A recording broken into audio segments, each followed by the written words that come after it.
IP अड्डा में आपका स्वागत है। मेरा नाम है विकास और एक और कंपनी हम लेकर आ गए इस एपिसोड में। कंपनी का नाम है स्कोडा ट्यूब्स और आईपीओ खुल रहा है 28 मई को, क्लोज होगा 30 मई को। आईपीओ का जो इश्यू प्राइस रखा गया है वो 130 से 140 का रखा गया है और इस आईपीओ के जरिए कंपनी 220 करोड़ रुपए जुटा रही है, जो कि पूरा का पूरा फ्रेश इशू है। इसके अंदर कोई भी ओएफएस नहीं है।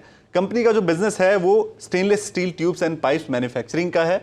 लेकिन आगे बिजनेस के क्या प्लान हैं, आईपीओ क्यों लेकर आ रहे हैं और आईपीओ से जुटाए पैसों से क्या करने वाले हैं, ये सारी चीजें समझने के लिए इस वक्त मेरे साथ कंपनी की टॉप मैनेजमेंट है।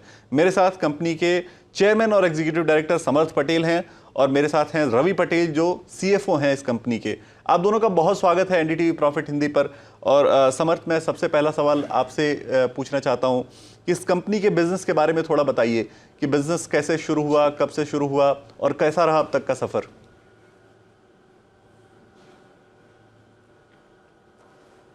जी विकास जी, कंपनी के हिस्ट्री और ब्रीफ के बारे में बात करें तो कंपनी इनकॉर्पोरेट हुआ था 2008 में। हम लोगों ने ये कंपनी टेक ओवर किया है 2016 में। So we are a new management in the company, we are the new promoters in the company. So the whole idea कि ये सेक्टर में कैसे आए, कैसा था, उसका ये था कि हम फर्स्ट जनरेशन एंटरप्रेनर्स है।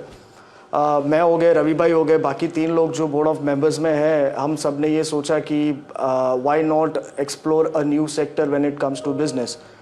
तो हमारा family business already well settle था, 20-25 सालों से वो चलता रहा है। तो कहीं ना कहीं we were also looking a way out कि कुछ चैलेंजिंग होना चाहिए लाइफ में, कुछ नया सेक्टर एक्सप्लोर करना चाहिए, बिजनेस का एक और ट्रैक रिकॉर्ड बनना चाहिए।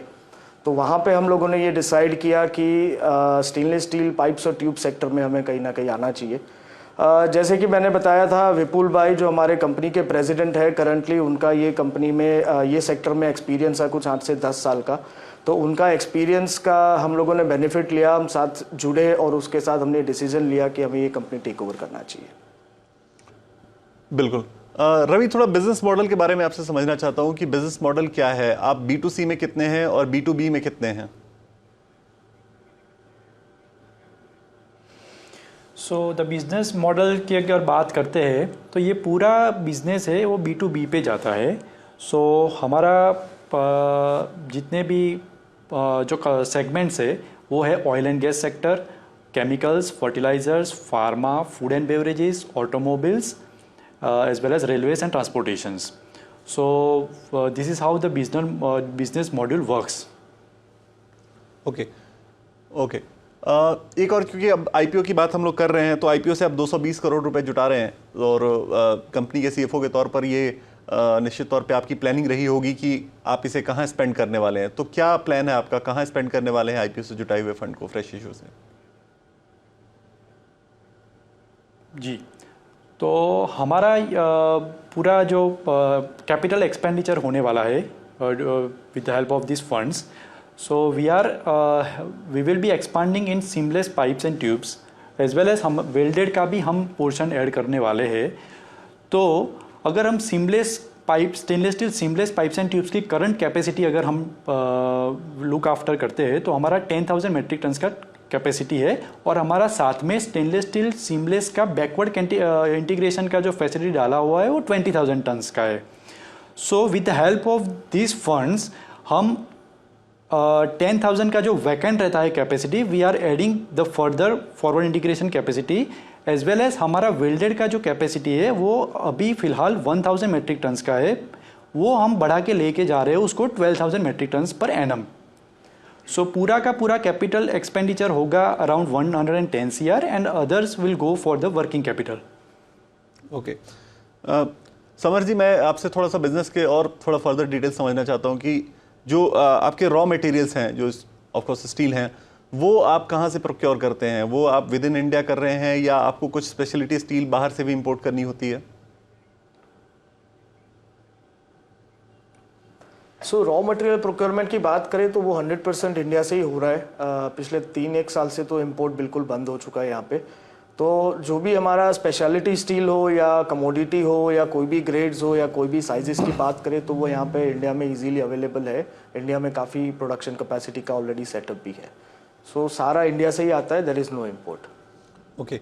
सो चूँकि मेटल जब भी होता है ना कहीं भी रॉ मटेरियल में, तो उसके कॉस्ट बड़े फ्लक्चुएटिंग होते हैं। तो उसको कैसे आप मैनेज करते हैं? क्या वो अपने क्लाइंट्स को आप सीधा पास ऑन करते हैं या फिर वो कुछ आप खुद ही ऑब्जर्व करने के लिए रखते हैं एक रूम?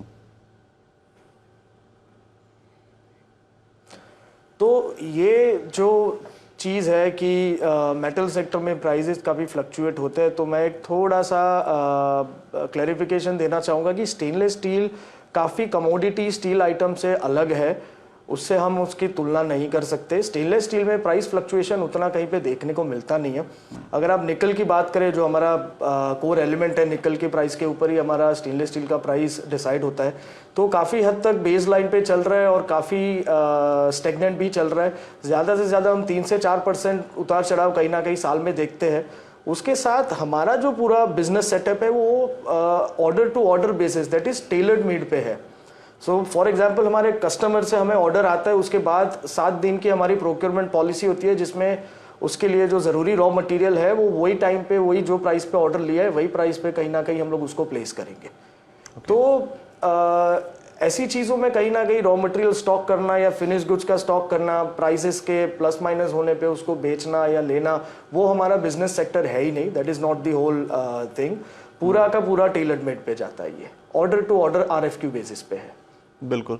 सो फ्लक्चुएशन एक तो कम है, समर जैसा बता रहे हैं, फ्लक्चुएशन एक तो स्टेनलेस स्टील में कम है और अगर होते भी हैं तो उसका बहुत ज़्यादा असर बिजनेस के ऊपर नहीं पड़ता है। समर, एक चीज़ और मैं समझना चाहता हूँ कस्टमर्स को लेकर। कस्टमर्स आपके जो है वो मोस्टली इंडिया में है या इंडिया के बाहर भी कुछ बिजनेस है? क्योंकि मैं यूएस का भी एक सेगमेंट आपका देख रहा हूँ, यूएस में भी आपके एक स्टॉकिस्ट हैं।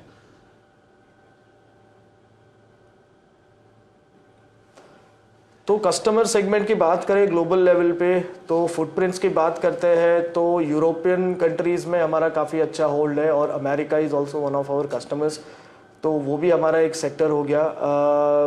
एक्सपोर्ट्स की बात करें तो I think we closed at 31-32% के आसपास कुछ हमारा एक्सपोर्ट का सेल्स रहा होगा, जिसमें से हम यूरोप और अमेरिका मेजर रोल प्ले कर रहे हैं कहीं ना कहीं। तो यस, एक्सपोर्ट्स भी हमारे लिए काफ़ी अपॉर्चुनिस्टिक मार्केट है और आई थिंक वो फ्यूचर में भी काफ़ी अच्छा परफॉर्म करेंगे। बिल्कुल। रवि, 2-3 सवाल फाइनेंशियल्स के ऊपर आपसे पूछना चाहता हूँ। एक तो ये कि आप जो कैपेक्स करने वाले हैं, जो कैपेसिटी एक्सपेंशन आप करने वाले हैं, उसका इम्पैक्ट कब तक आपके P&L पर दिखने को मिलेगा? क्या ये 3rd-4th क्वार्टर में या फिर नेक्स्ट ईयर में, नेक्स्ट फाइनेंशियल ईयर में ही दिखेगा? सो जो कैपिटल एक्सपेंडिचर होने वाला है उसमें हमारा सीमलेस का जो प्लान है वो करीबन we will start getting around 3rd quarter of financial 26 में उसका रेवेन्यू जनरेशन स्टार्ट होगा। और जो वेल्डेड का पोर्शन है वो करीबन financial 27 around 2nd quarter it will be started generating the revenue from that. Okay. जब मैं P&L को देख रहा था ना रवि, तो काफ़ी अच्छी ग्रोथ आपके प्रॉफिट में देखने को मिली है पिछले 3 साल के अंदर। FY 22 से लेकर 24 के बीच में काफ़ी बड़ा जंप है। सो ये इसके पीछे कोई ख़ास वजह, कोई क्या प्रोडक्शन की कैपेसिटी बढ़ने से हुई या नए क्लाइंट एडिशन की वजह से हुई? जी, so if I talk about this, जो मैन्युफैक्चरिंग प्रोसेस होता है stainless steel pipes and tubes का, उसमें FY 22 में हमने बैकवर्ड इंटीग्रेशन फैसिलिटी डाला जिसको बोलते हैं हॉट पियर्सिंग मिल। सो FY 22 से पहले हम रॉ मटेरियल सोर्स मदर होलो के फॉर्म में इंपोर्ट करते थे फ्रॉम चाइना। FY 22 में हमने खुद का फैसिलिटी डाला for manufacturing the mother hollows from billets. So उसके एडिशन से हमारा जो ग्रॉस प्रॉफिट मार्जिन था वो करीबन 17% था FY 22 में, वो जंप हो गया 24 में अराउंड 34%। और जो EBITDA मार्जिन था वो 5% था FY 22 में, वो इंक्रीज हुआ 15% पे। ओके। ये बहुत इंपॉर्टेंट पॉइंट आपने बताया, क्योंकि ये P&L को पढ़ के कोई नहीं समझ सकता था कि आपने ऐसा क्या किया है जिसकी वजह से ये चेंजेस आए हैं, और एक काफ़ी अच्छी अचीवमेंट है ये। एक और सवाल मैं आपके रॉ मटेरियल के कॉस्ट को लेकर पूछना चाहता हूँ कि अगर हम ओवरऑल आपके जो कॉस्ट हैं उसमें अगर देखें तो रॉ मटेरियल कॉस्ट कितना परसेंटेज होता होगा और बाकी आपकी जो मशीनिंग का पार्ट है वो कितना % होता होगा?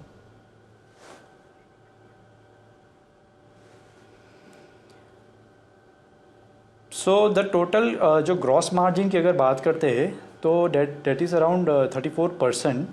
एंड रॉ मटेरियल परचेस अगर आप बात करते हैं तो it is around total revenue का वो करीबन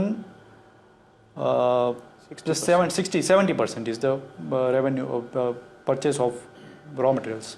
ओके ओके. एक आखिरी सवाल समर्थ आपसे, क्योंकि आप अब आईपीओ लेकर आ रहे हैं, आपके इन्वेस्टर्स होंगे, रिटेल इन्वेस्टर्स भी इन्वेस्ट करेंगे, तो लोग कंपनी के टॉप मैनेजमेंट से सुनना चाहते हैं कि आपका जो ग्रोथ आउटलुक है वो क्या है. सो आप यहाँ से आगे जाते हुए वे फॉरवर्ड कैसे देखते हैं ग्रोथ को अपनी कंपनी के भी और ओवरऑल इस सेक्टर को भी जिस सेक्टर में आप ऑपरेट कर रहे हैं?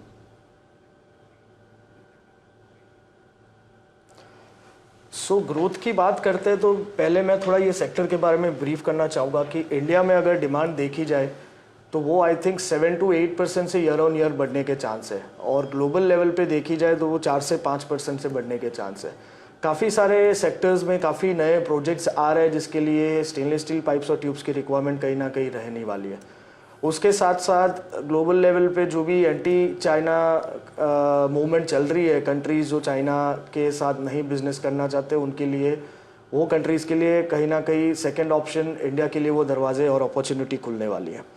अब मैं स्कोडा की बात करूं तो जैसे कि हमने पहले डिस्कस किया, रवि भाई ने भी जैसे पहले बताया कि 20,000 टन पे हम लोग बैकवर्ड इंटीग्रेशन करना चाहते हैं. आईपीओ प्रोसीड से वो 20,000 को हम कन्वर्ट करना चाहते हैं फिनिश गुड्स की कैपेसिटी में. उसके साथ साथ हम लोग 12,000 टन वेल्डेड भी ला रहे हैं. तो टॉप लाइन की बात करें तो आई थिंक 3 से 4 साल में हम कहीं ना कहीं देख रहे हैं कि 100% ऑप्टिमम लेवल पे यूटिलाइजेशन उसका शुरू होगा, तो कहीं ना कहीं हम 1100 से 1200 के बीच में हमारा रेवेन्यू जनरेशन देख सकते हैं. तो उसकी बात करें तो आई थिंक FY28 या FY29 तक हम लोग वो पीक कैपेसिटी पे पहुंच सकते हैं जहां पे हमारा रिटर्न और आउटपुट 1100 के रेवेन्यू या 1200 के रेवेन्यू के हिसाब से मिलेगा. सो आई थिंक ये काफ़ी अच्छा ग्रोथ है. और उसके साथ साथ जो हमने 2016 से ये कंपनी में किया है वो भी देखने जाओ तो आई थिंक ये काफ़ी पॉजिटिव आउटलुक पे जा रहा है ये ग्रोथ, और ये ग्राफ जो हमारा है वो. बिल्कुल. काफ़ी अच्छी ग्रोथ दिखी है. पिछले 3-4 साल के जो फाइनेंशियल्स हैं वो भी काफ़ी मजबूत हैं, और समर्थ ने जैसा कि बताया कि कंपनी के आउटलुक्स क्या हैं, आगे इंडस्ट्री कैसे ग्रो करने वाली है, तो ये ओवरऑल सारी चीज़ें इन्वेस्टर्स के लिए या फिर जो भी व्यूअर्स देख रहे हैं उनके लिए काफ़ी काम आएंगी. समर्थ जी और रवि जी, आप दोनों का बहुत शुक्रिया. आपने बहुत अच्छे से बिजनेस को समझाया, और आपको आईपीओ के लिए ऑल द बेस्ट. इस आईपीओ के लिए इस वक्त जो है जो बेसिक डिटेल्स हैं वो मैं दर्शकों के सामने रखता हूँ फिर से. दर्शकों, आपके लिए जो बेसिक डिटेल्स है, आईपीओ खुल रहा है 28 मई को, क्लोज होगा 30 मई को. इस आईपीओ का जो प्राइस बैंड रखा गया है वो 130 से 140 का है, और इस आईपीओ के जरिए कंपनी 220 करोड़ रुपए जुटा रही है, जो कि पूरा का पूरा फ्रेश इशू है.